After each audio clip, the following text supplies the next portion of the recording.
Oi, tudo bem com vocês? Eu sou o Carlos Paes, sou aluno de licenciatura em matemática do CEDERJ e hoje vamos fazer um pouco de exercícios de probabilidade. Nesse nosso primeiro exercício, nós vamos relembrar um pouquinho de biologia, daqueles conceitos que nós vimos lá sobre genética, né? Lá das experiências de Mendel, quando ele fez aqueles cruzamentos das sementes de ervilhas. Vamos ver como é que é a questão. No cruzamento de ervilhas amarelas, homozigotas, quer dizer, elas têm ou dois alelos dominantes ou dois alelos recessivos, que no caso os dominantes é que nós estamos vendo que amarelos e o recessivo verdes. Aí ocorrem ervilhas amarelas heterozigotas, que têm um alelo dominante e um alelo recessivo. Se estas ervilhas forem cruzadas entre si, ocorrem ervilhas amarelas e verdes, na proporção 3:1. Suponha que foram pegas, ao acaso, 3 ervilhas resultantes do cruzamento de ervilhas amarelas heterozigotas. Quer dizer que nós pegamos aquelas que têm um alelo dominante e um alelo recessivo. Qual a probabilidade de as 3 serem verdes, ou seja, terem os 2 alelos recessivos? Vamos começar montando um quadro confrontando esses genes que contêm os alelos dominantes e recessivos. Aqui nós temos um dominante, um recessivo, um dominante, um recessivo. Vamos montar uma tabelinha e vamos ver o resultado do cruzamento desses alelos. Então, alelo dominante com dominante vai dar dominante. Dominante com recessivo, dominante e recessivo, dá um heterozigoto.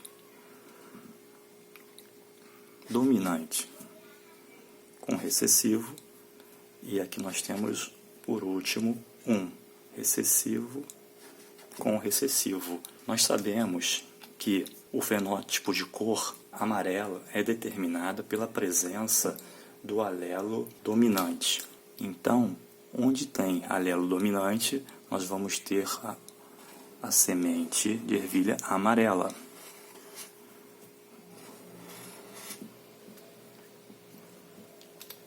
Nós só vamos ter a ervilha verde, onde os 2 alelos são recessivos. Voltando lá à nossa questão, ele diz o seguinte, que suponha que foram pegas ao acaso 3 ervilhas resultantes do cruzamento de ervilhas amarelas heterozigotas. E qual a probabilidade de as 3 serem verdes? Bom, para nós verificarmos a nossa probabilidade de uma ervilha ser verde, nesse caso, nós temos que a probabilidade de uma ervilha ser verde vai ser igual ao nosso número de resultados favoráveis, que no nosso caso é 1,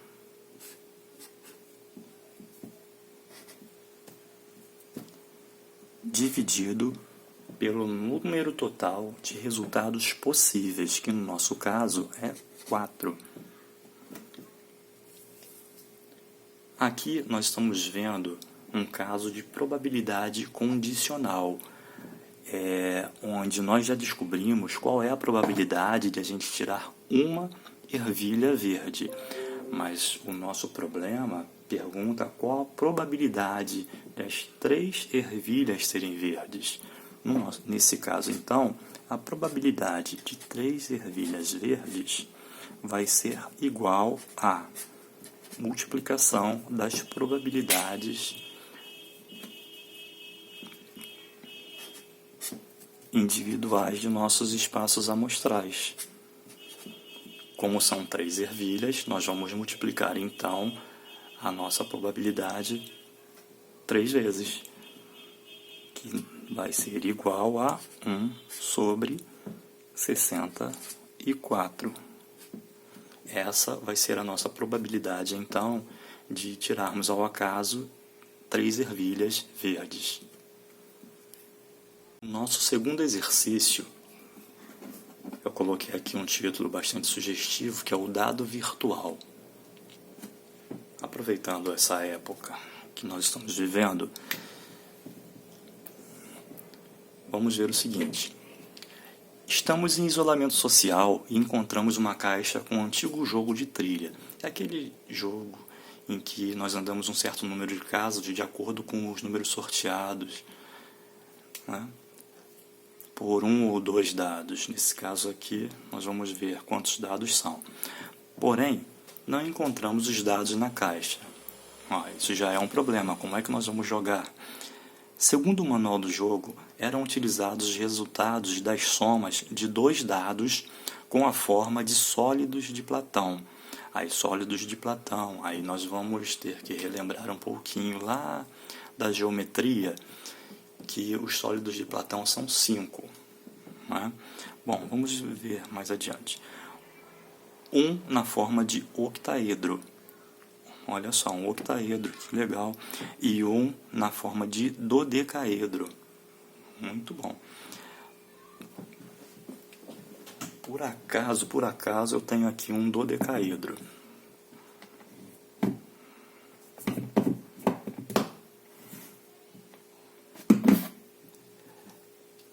Para conseguir jogar, podemos construir de maneira fácil e rápida dados virtuais com o computador ou celular, utilizando uma planilha no Excel, no Calc ou no Google Docs.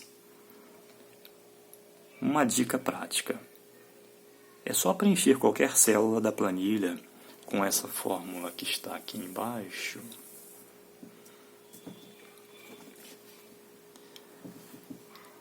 Que vai nos fornecer um número inteiro escolhido aleatoriamente pelo computador ou pelo celular, entre 1 e n.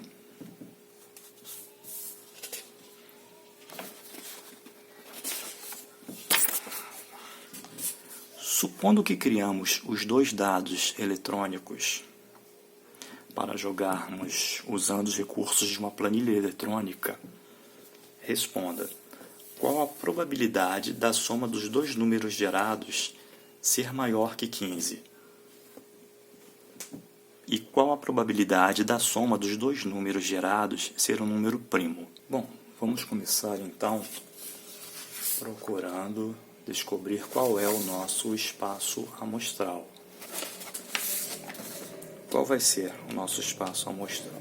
Se nós temos um dado que é um octaedro, então ele tem 8 lados. O dado número 2 ele é um dodecaedro, portanto ele tem 12 lados.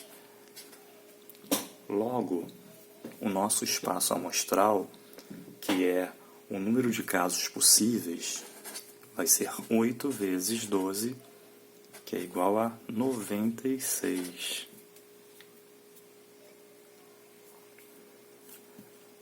Nós temos que descobrir qual vai ser o nosso número de casos favoráveis.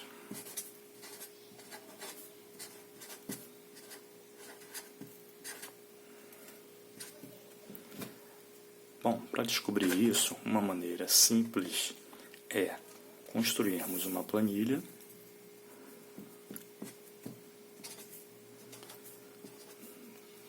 colocando os números relativos aos 8 lados do octaedro e os 12 números dos lados do nosso dodecaedro. Com isso, nós vamos fazendo as somas, não é? Mas, para facilitar, ou melhor, para otimizar o nosso tempo,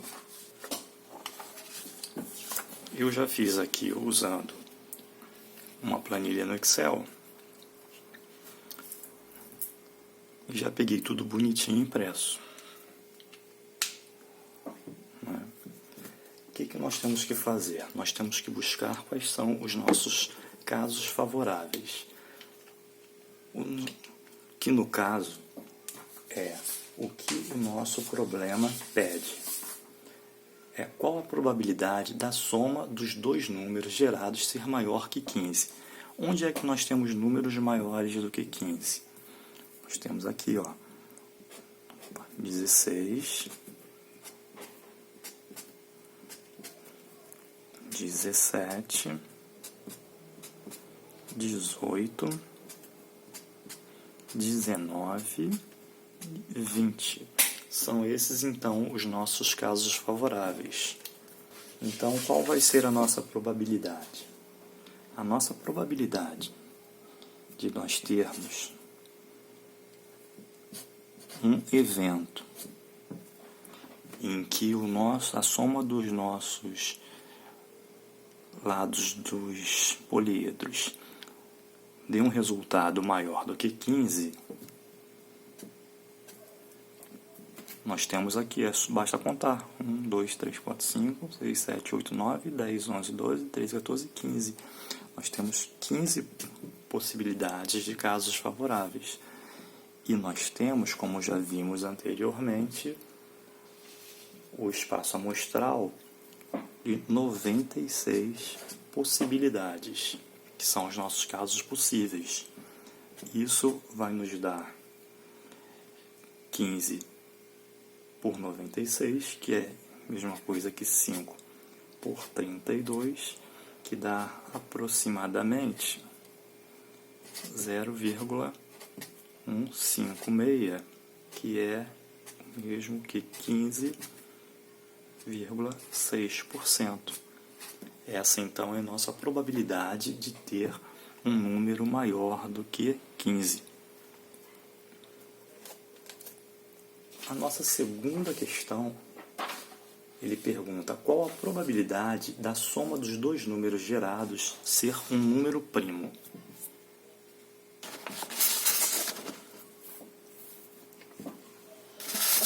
Vamos voltar. Nessa tabelinha, ela nos mostra o seguinte: nós temos os números que vão de 2 até 20. Uma maneira fácil de descobrir quais são os números primos, então, entre 2 e 20, é nós criarmos uma outra tabelinha.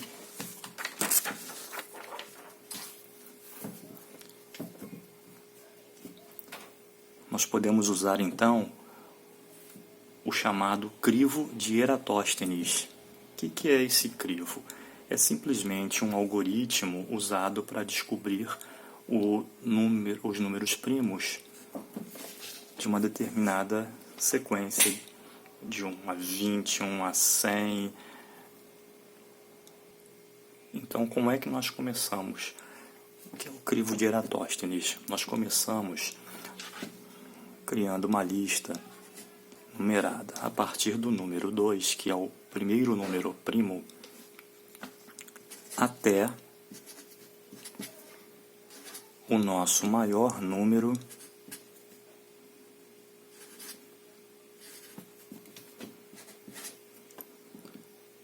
de casos possível.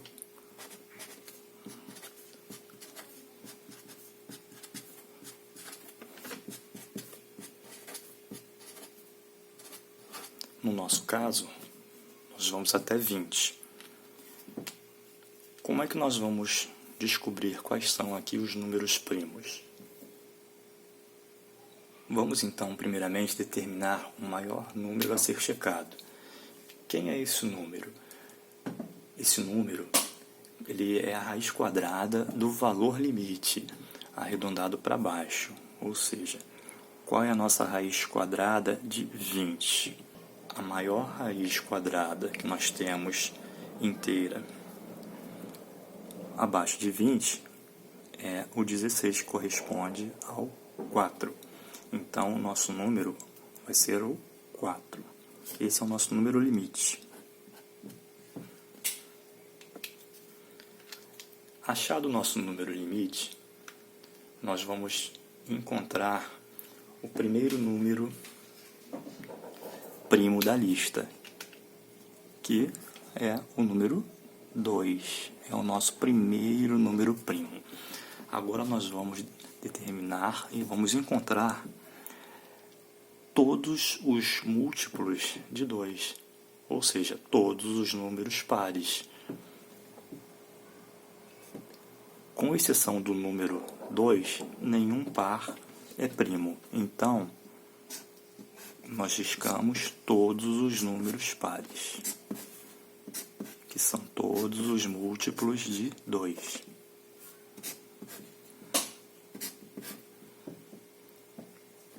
Próximo passo. Vamos para o próximo número primo, que é o 3. Vamos agora eliminar todos os múltiplos de 3. 9.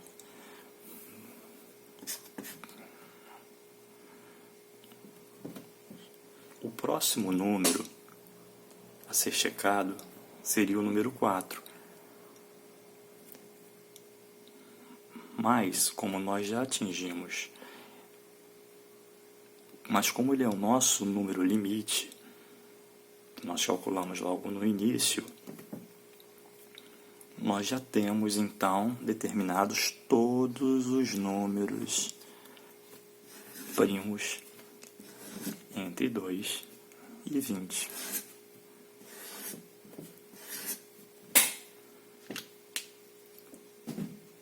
Então, o nosso número de casos favoráveis vai ser todos os números primos encontrados naquela nossa primeira lista. Vamos voltar a ela. Aproveitando aqui, vamos marcar então todos os números primos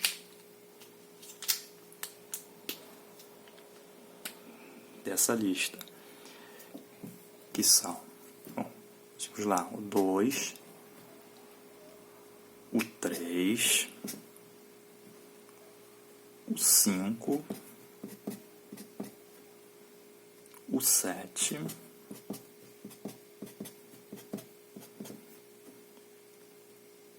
o 11,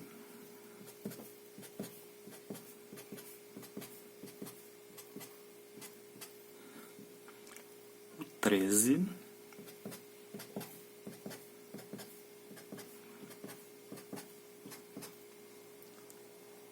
o 17